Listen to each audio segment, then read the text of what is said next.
La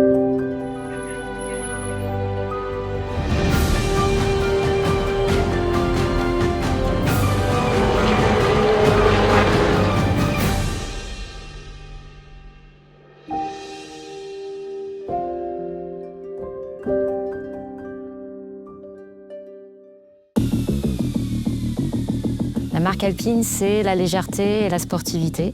La légèreté dans un sens quasiment philosophique qui représente tout ce que l'expérience peut apporter dans le plaisir de conduite. Le rôle de l'ingénierie d'Alpine Car, c'est de développer les voitures de route d'Alpine et les technologies innovantes qui vont permettre d'assurer leur sportivité. L'innovation, ça a toujours été un des moteurs pour Jean Rédélé.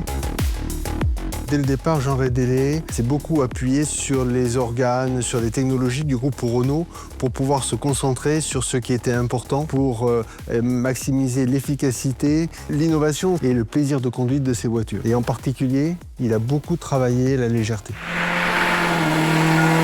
Dès la 106 de 1955, avec sa carrosserie en fibre de verre, qui était une innovation pour l'époque et qui a permis de faire des voitures plus légères.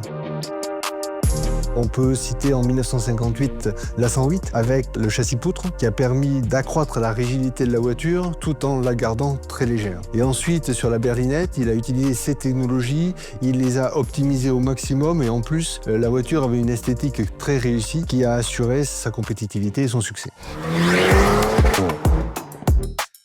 Les premières Alpines, c'était des voitures qui étaient très très proches de voitures de course finalement. Et je pense qu'aujourd'hui encore, on voit que l'ADN de la course, il est présent dans les produits qu'on met dans la rue. C'est vraiment très très important de garder cette synergie entre la compétition d'un côté et les voitures de route qu'on fait. Ces échanges entre Alpine Racing et Alpine Cars, c'est quelque chose qui est à la fois historique, mais qui motive aussi les équipes. Sur le développement de l'Alpine A110 actuelle, on a travaillé étroitement et on a mis à contribution Alpine Racing en utilisant à la fois leurs moyens de calcul et de simulation numérique pour le dimensionnement thermomécanique du moteur, mais aussi leurs moyens physiques et notamment les moyens de métrologie. Pour la 110 actuelle, nos ingénieurs ont encore beaucoup travaillé l'allègement et c'est passé par une carrosserie, une structure entièrement en aluminium, assemblée par un procédé de rivetage et de collage qui sont des technologies réservées aux voitures d'exception. Une A110, ça fait 200 à 300 kg de moins que ses concurrents et en même temps avec une très bonne qualité d'aspect. Je crois que l'expertise qu'on a accumulée ici chez Alpine Racing, ça fait longtemps qu'elle contribue à la qualité de ce qu'on fait et aux produits qu'on peut mettre dans la rue, notamment l'électrification qu'on a encore une fois. On a la maîtrise totale ici chez Alpine Racing puisqu'on a totalement intégré la conception de la chaîne de traction électrique. Je suis en charge du produit chez Alpine, ce qui veut dire comprendre les clients auxquels on s'adresse et accompagner l'ingénierie, le design dans cette relation aux attentes clients. Le monde change, les clients aussi évoluent avec ce monde et on a de nouvelles attentes qui émergent, qui arrivent. Alors il y a des attentes sur la durabilité de nos voitures, au sens décarbonation, impact sur l'environnement.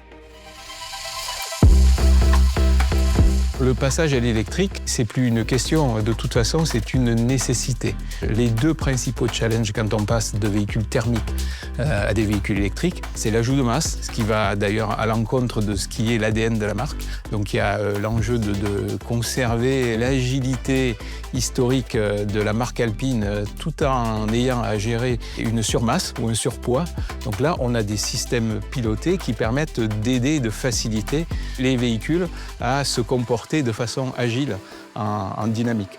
L'un des principaux systèmes sur lesquels on a travaillé récemment, c'est l'Active Torque Vectoring. C'est un système piloté qui permet d'avoir une gestion précise et différenciée du couple à la roue, donc pour arriver à faciliter en fait, le comportement du véhicule en dynamique. Moi, la première fois que j'ai conduit sur route une A390, en fait, ça m'a rappelé d'anciennes sensations lorsque je suis passé des skis droits aux skis paraboliques.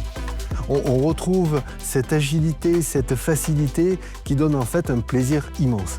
Et la deuxième, c'est l'aspect acoustique, parce que passage du monde du thermique à l'électrique, on perd la musicalité du moteur thermique. Arriver à recréer une dimension sonore et acoustique qui, quelque part, transcende le comportement de la voiture, c'est un véritable challenge. L'objectif, c'est de donner au client une dimension supplémentaire sur le comportement dynamique de la voiture au travers du son. La technologie électrique ouvre de nouveaux horizons. Elle permet par exemple une répartition des masses meilleure parce qu'on peut mettre des masses lourdes très bien positionnées dans la voiture, basses, proches du centre de gravité. Mais ça permet également, grâce au moteur électrique qu'on sait piloter à la milliseconde quasiment, justement d'introduire des stratégies de pilotage que l'on ne pouvait pas avoir avec le thermique.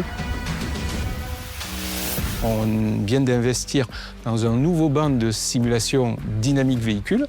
C'est la même chose que ce qui est utilisé, par exemple, en Formule 1 ou en sport automobile. Et c'est la même approche qu'on est en train de mettre en place pour le développement des futurs véhicules.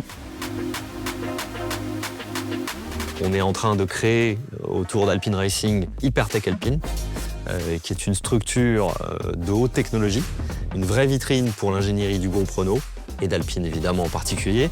Et ça, ce sont vraiment les gens qui font aujourd'hui les moteurs de Formule 1 et qui s'impliquent sur l'endurance, par exemple, entre autres, qui vont contribuer demain à ces projets groupe Renault.